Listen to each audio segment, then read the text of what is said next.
आज हम ऐसी 5 द्वीपों की यात्रा करेंगे जहां इंसान राजा नहीं है। कहीं करोड़ों केकड़े सड़कों पर कब्जा कर लेते हैं, कहीं एक कदम रखते ही मौत तय है, कहीं डायनासोर जैसे दैत्य आज भी जिंदा हैं, और कहीं इंसानों के बिना घोड़े ही शासन करते हैं। ये द्वीप साबित करते हैं कि पृथ्वी सिर्फ इंसानों के लिए नहीं है। Number 1, Christmas Island. लाल केकड़ों का द्वीप हिंद महासागर की गहराई में, इंडोनेशिया के दक्षिण में, ऑस्ट्रेलिया का एक छोटा सा क्षेत्र क्रिसमस आइलैंड। साल के ज्यादातर समय यह द्वीप शांत रहता है। घने हरे जंगल, खड़ी चट्टानें और सिर्फ करीब 5,000 लोगों की आबादी। लेकिन हर साल नवंबर से दिसंबर के बीच यह शांत द्वीप पूरी तरह बदल जाता है। जंगलों से बाहर निकल आते हैं 10 करोड़ से भी ज्यादा लाल केकड़े। वे एक साथ धीरे धीरे समुद्र की ओर बढ़ते हैं। वे सड़कें पार करते हैं, घरों के आंगन, सीढ़ियां, यहाँ तक कि हवाई अड्डा भी। गाड़ियों की आवाजाही रोक दी जाती है, स्पीड लिमिट घटाकर चलने की रफ्तार जितनी कर दी जाती है। इंसानों के लिए नहीं, केकड़ों के लिए खास पुल बनाए जाते हैं। यह यात्रा बेतरतीब नहीं होती। यह निर्भर करती है बारिश, चांद की स्थिति और ज्वार भाटे के सही समय पर,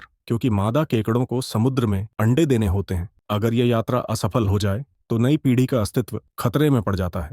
number 2, snake island, Brazil. Brazil के तट से सिर्फ 35 किलोमीटर दूर अटलांटिक महासागर के बीच छिपा हुआ है एक प्रतिबंधित द्वीप, नाम इल्हा दे क्विमाडा ग्रांडे, जिसे आमतौर पर स्नेक आइलैंड कहा जाता है। इस द्वीप पर आम लोगों का प्रवेश पूरी तरह प्रतिबंधित है, क्योंकि यहाँ रहते हैं दुनिया के सबसे खतरनाक सांपों में से एक, गोल्डन लैंडसेड वाइपर। एक समय माना जाता था कि यहाँ हर वर्ग मीटर में 6 से ज्यादा सांप मौजूद हैं। पेड़, पत्थर, मिट्टी, सब कुछ सांपों से ढका हुआ लगता है। इस सांप का झर मानव शरीर को गंभीर नुकसान पहुंचा सकता है। इलाज न मिले तो कुछ ही समय में मौत हो सकती है। समुद्र स्तर बढ़ने के कारण यह द्वीप मुख्य भूमि से कट गया। खाने की कमी के चलते सांपों ने अपना स्वभाव बदल लिया। जमीन पर नहीं, वे पेड़ों पर चढ़कर पक्षियों का शिकार करना सीख गए। यही अनुकूलन उनके जहर को और भी तेज और घातक बना गया। आज इस द्वीप पर कोई शहर नहीं है, कोई स्थायी इंसान नहीं है, सिर्फ सन्नाटा है और छिपा हुआ खतरा।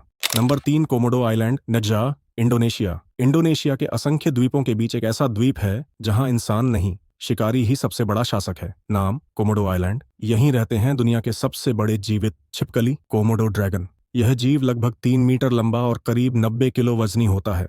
इसका रूप प्रागैतिहासिक युग के शिकारियों की याद दिलाता है। लेकिन सिर्फ आकार ही नहीं, कोमोडो ड्रैगन के काटने में जहर, ग्रंथियों का प्रभाव और घातक बैक्टीरिया भी होते हैं। एक बार काट लेने के बाद शिकार धीरे धीरे कमजोर पड़ने लगता है। फिर ड्रैगन घंटों तक शिकार का पीछा करता है, जब तक वह गिर न जाए। इस द्वीप पर पर्यटकों को आने की अनुमति है, लेकिन सिर्फ प्रशिक्षित रेंजरों के साथ। नंबर 4, सेबल आइलैंड, घोड़ों का द्वीप, अटलांटिक महासागर की गहराई में, कनाडा के तट से बहुत दूर। एक पतला रेतीला द्वीप है सेबल आइलैंड। यह द्वीप हॉर्स आइलैंड के नाम से भी जाना जाता है। यहाँ रहते हैं हजारों जंगली घोड़े। उनका कोई मालिक नहीं है, कोई बाढ़ भी नहीं है। तेज हवाओं, घने कोहरे और बार बार आने वाले तूफानों के बीच भी ये घोड़े अपने दम पर जीवित हैं। एक समय इस द्वीप को कहा जाता था ग्रेवयार्ड ऑफ द अटलांटिक, क्योंकि खतरनाक लहरों और रेतीले टीलों ने यहाँ सैकड़ों जहाज डुबो दिए थे। आज यह द्वीप आम लोगों के लिए बंद है, सिर्फ शोधकर्ताओं को ही यहाँ आने की अनुमति है। सेबल आइलैंड साबित करता है कि इंसानों के बिना भी प्रकृति अपने संतुलन में चल सकती है।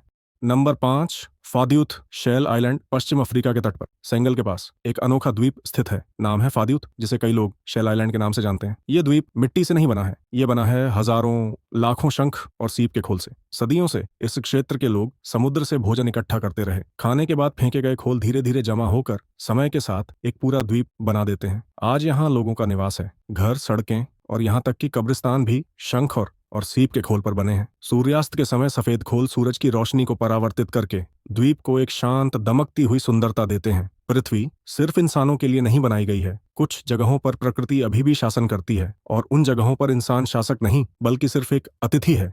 धन्यवाद। सभी को स्वस्थ रहें और अपने माता पिता का ख्याल रखें।